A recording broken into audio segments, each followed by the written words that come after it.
I love the music. The DJ is incredible. The people are really awesome.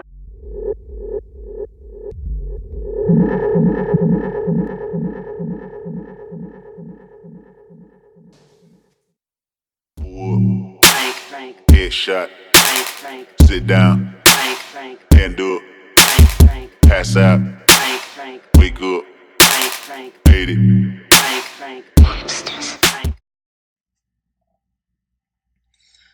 What's up, YouTube? This is Alchemix. I'm back.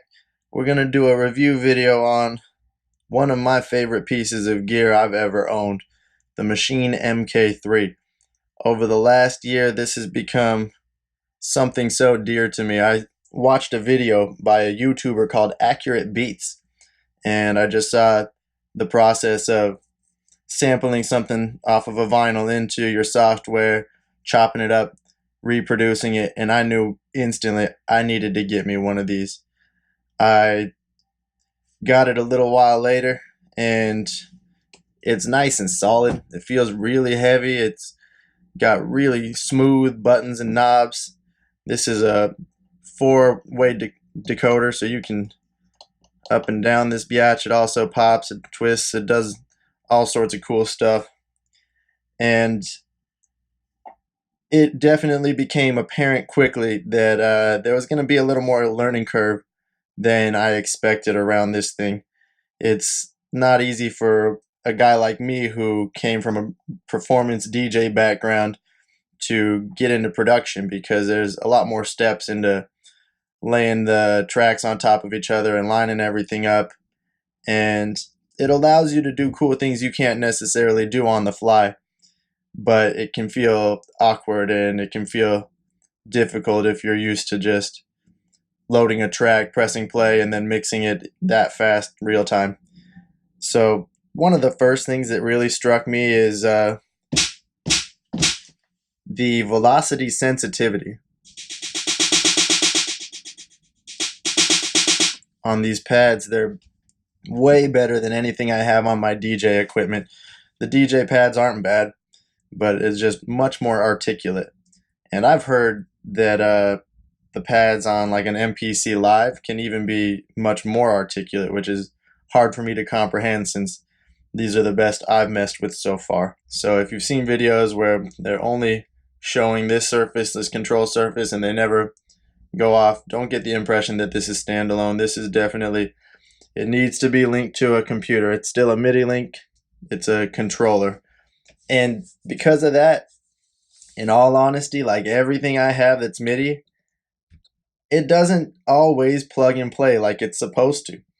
That MIDI link, I see myself trying to cut the cord in the future. I see an MPC Live, because the same way I moved from MIDI controllers back to standalone gear in the DJ world because of finicky failures and stuff like that, there's many times that I've gone to start this up and I have to reset the box, or I have to unplug the link, or I have to reset the software a couple times before it finally links and I can control everything the way I should be. I don't like that. It's very frustrating, and I just want my gear to fire up and do what it's supposed to right away the first time. And when you have a dedicated hardware that does that and only that standalone, it tends to do it much more reliably. That doesn't mean that this is, something you can assume that you can finalize everything in. This is something that has become a much more complete DAW. I enjoy putting vocals and stuff on top in this software. It doesn't really cause me trouble, but I know a lot of people would say the mastering process is best done in Logic or Ableton, and I can't disagree. If you know how to work that software, I can definitely see where it goes more in depth, especially with the plugins and your processing ability. But this gives you an amazing amount of exposure to the basic tools that you're going to use in production. We can actually take a look at what we get here, the internal FX. You got your compressor, gators, limiters, maximizers. You got some EQs here. You got some flangers, phasers, frequency shifters basically. You got a bunch of decent verbs, reverbs, metaverbs, ice. A lot of delays down here and some different distortions. And really, that's your basic kind of toolbox as a producer, and these are all great, and you are able to take each one and then adjust each part of it individually. And a lot of them have multiple pages, levels of saturation, color, all these different types of adjustments that you can make in order to fine-tune your effects in. So you can hear the difference between just a regular snare, and then let's add some ice.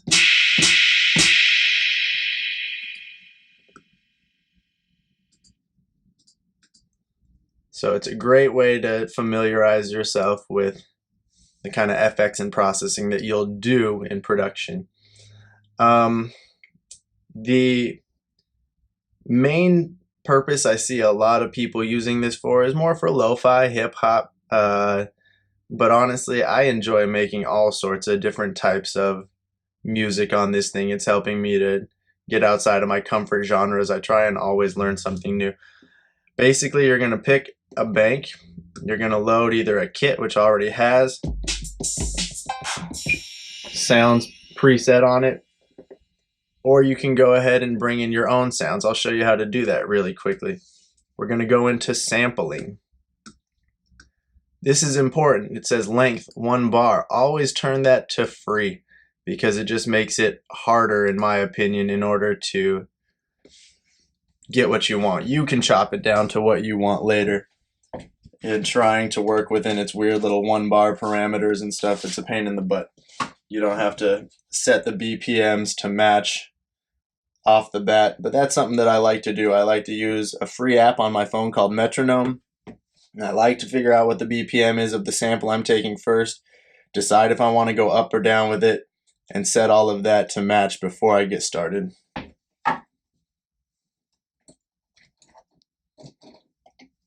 I'm going to turn quantize, or not quantize, I'm going to turn quartz lock on my turntable so that it spins at exactly the stock BPM. This right here is the opposite of a butter rug. This is a leather slip mat I actually stole off of my 100-year-old crank Victrola, because we don't want something we're sampling to slip at all. We're trying to maintain as stable a BPM as possible.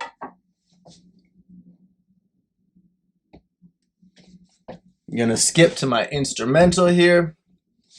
Now this is kind of a pain in the butt. It says, I know because I've already wrote it on the vinyl, this is 92 BPM, so we'll put that in now.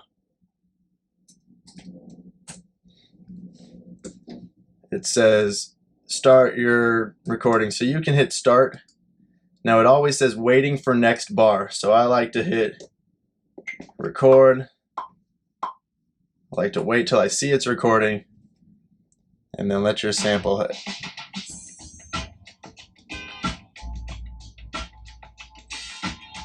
Now I love this turntable, the AT1240, because I can either send a phono signal out or a line signal. Right now I'm using a line signal.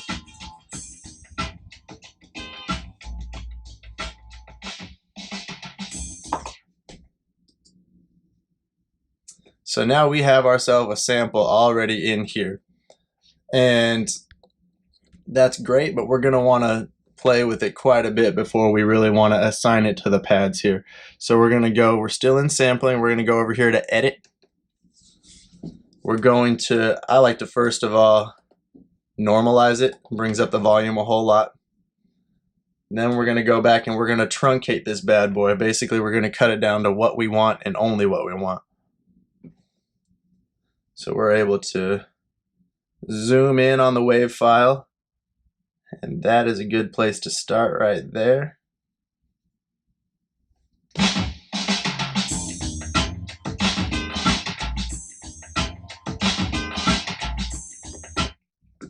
Now, that's always tricky. I always leave the record button on, which I shouldn't, and then it starts to record and play itself back right off the bat, which is just little quirks you learn to work around in the software.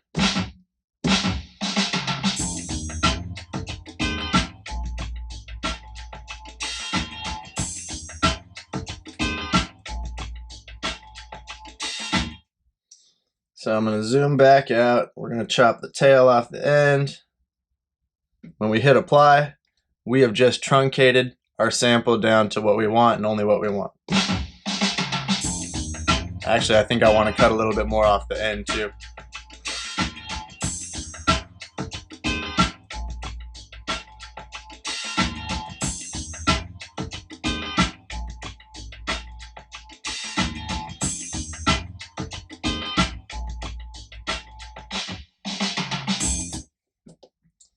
So yeah, chopped it down to just 2 bars basically. Now we're going to slice this up on the pads. This is another one that took me a little while to figure out. So we're going to go to slice. You want to change the slicer mode from detect or split grid. I like to use manual. Manual lets me punch it in on my beats on the fly. And if it's something that's older with a live drummer, a lot of times it doesn't keep perfect beats, so it's nice to be able to do it this way. So we're just going to basically start it and then punch in 2 bars ourselves.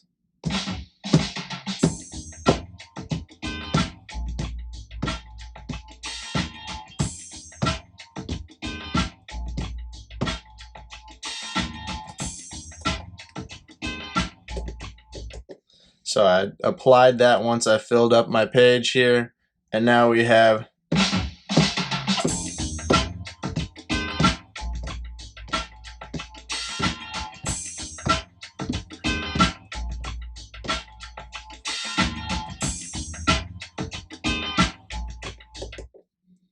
something that took me a while to figure out. It likes to leave the last one as a 1-shot.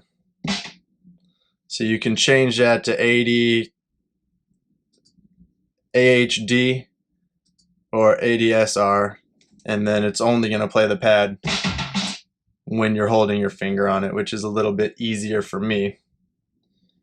But then basically the concept is you can chop and flip this however you want to.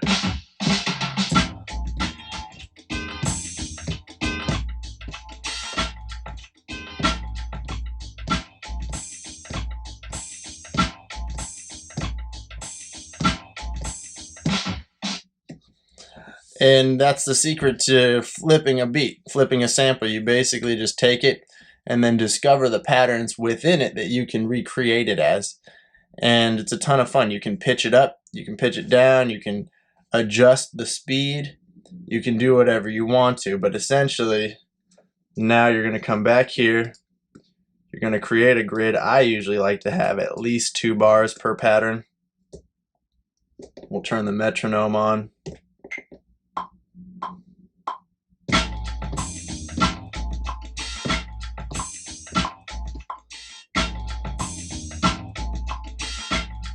Last one wasn't very loud.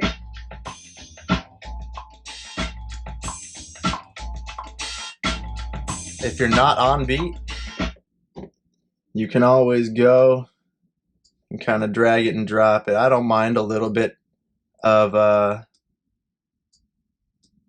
human error in there. I think it sounds better than robot music that's all quantized 100%.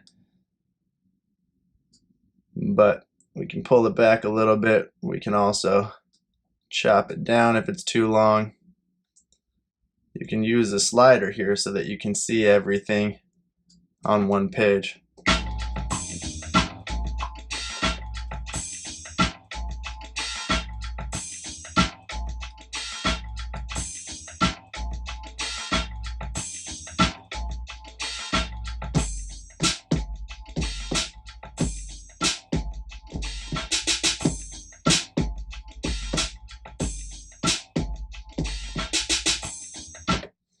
So this is the basic idea of taking a sample off of vinyl and getting it into your hardware here. If it's a WAV file you already have, you want to use WAVs just because it allows you to dither better. Basically, you can line it up more articulately. You can take a WAV file, any WAV file,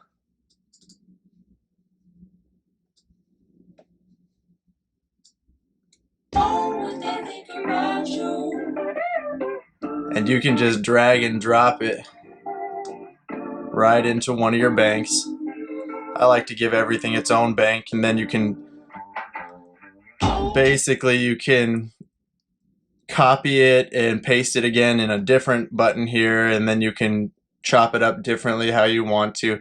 It's very, very simple. It takes a while to get used to the concept, but once you're actually doing it, it's really not hard at all. I love this. Like, it took me, I'd say, like a year before I was really able to use these features that I was watching other people do that excited me in the beginning. One of the things that was frustrating for me, if you're creating a new pattern in a scene that's already established, I call this scene 2, and as many patterns are in this scene, that has to basically line up for how many bars you have. And since I started with 2, I kind of find 2 to be the easiest to work with so far. If I try and stretch another pattern in the scene to 3 bars, if it's not going to be a stubborn little jerk, you see what it does? It automatically stretches the pattern above it and the scene to match that, which can be annoying at first. You have to learn how to basically create your pattern to match the patterns that are already in your scene, and then you have to start a new scene and a new pattern, even if it doesn't flow as well in your mind as it should. That's kind of the quirk of this software that you have to learn to work around. Other than that, what's amazing about this is just that everything can be done from the hardware. I am not that good. I am constantly switching back and forth between the mouse, shortcut buttons on the keyboard, and the hardware surface. But once you're very familiar with this software, you can do all of your arranging, you can do all of your mixing, you can do all of your browsing for sounds and loading your sounds, everything, sampling, all right here on the hardware. It's close to standalone in that sense that you don't have to have a mouse. You don't even have to have your computer open. If you have that app that lets you close the lid but it's still running, you can basically run this thing as a near standalone hardware.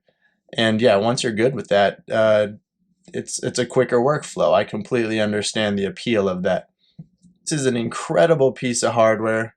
The software has some limitations, but once you learn to work within that, it's an amazing way for you to take steps towards digital production. I was using an iPad app called Beatmaker 3, and it was a great way to get my mind around the idea of building beats and patterns, but especially importing samples and stuff like that, it was very difficult on an iPad. And I love this. Like, I don't just love this, I am in love with Maschine MKiii. I never worked on an MK2 or an MK1.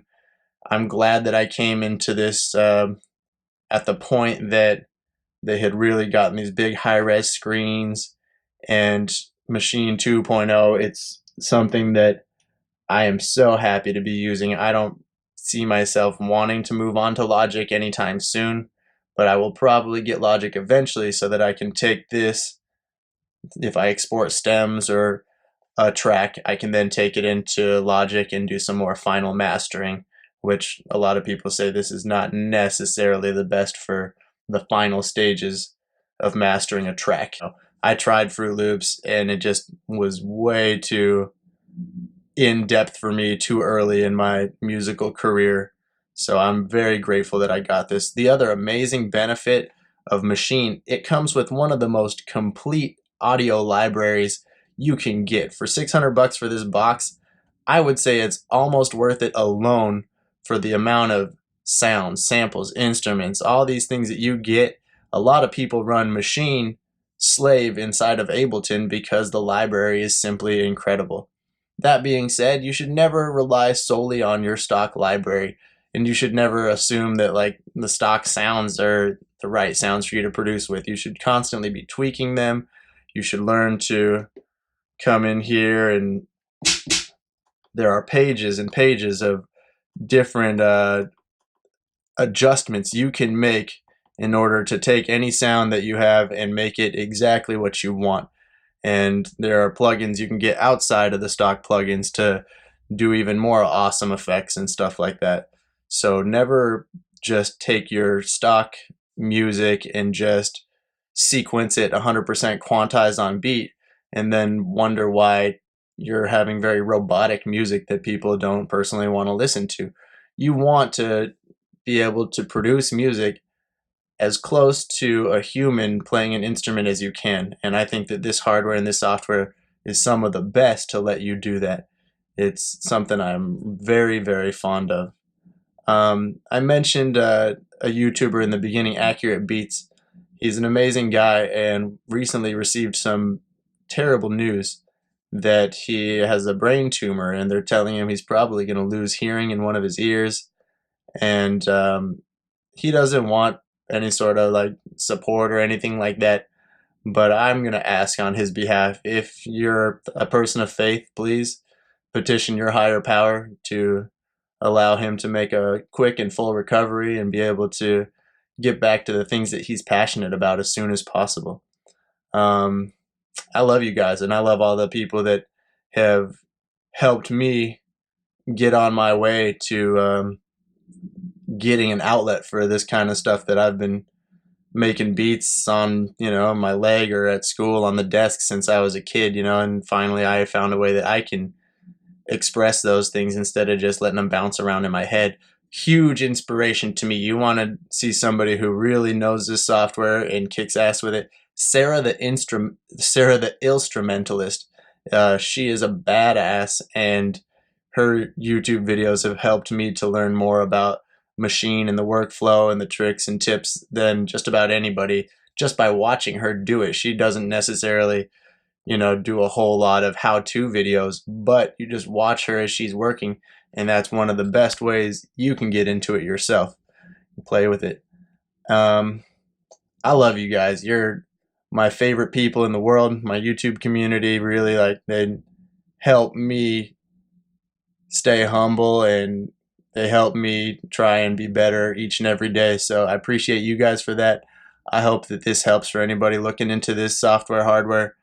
It's definitely something I recommend 100%, and I think it'll help you to make progress towards full-on production. And I think that's something that, even if you're a DJ, even if you're not into making music, it only helps you to refine your ears, which is your greatest tool if you're any sort of musician. So play with it and be happy. Love you guys. Take it easy.